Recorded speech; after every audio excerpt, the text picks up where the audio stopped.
भानगढ़ पर अजबगढ़ की सेना ने चारों दिशाओं से आक्रमण किया। राजकुमारी की मृत्यु की खबर जंगल में आग की तरह फैली। भानगढ़ के सैनिकों का मनोबल टूटने लगा।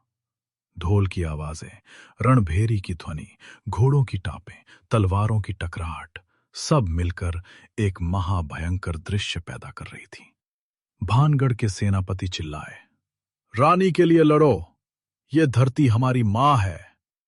लेकिन श्राप का प्रभाव मानो हवा में घुल चुका था। सैनिकों की बुद्धि भ्रमित होने लगी।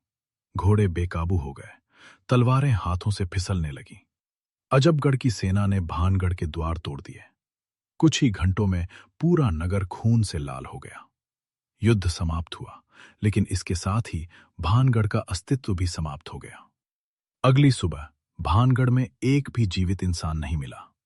हवेलियां उजड़ चुकी थीं, बाजारों में सन्नाटा था, महल के गलियारों में सिर्फ हवा चीख रही थी। लोग कहते हैं भानगढ़ में उस रात मानव नहीं, आत्माएं चली थीं। जो भी उस सीमा में गया वो कभी लौट कर नहीं आया। और तब से भानगढ़ को घोषित कर दिया गया भारत का सबसे डरावना और निषिद्ध किला। आज भी एएसआई ने किले पर आदेश लगाया है, सूर्यास्त के बाद प्रवेश वर्जित है।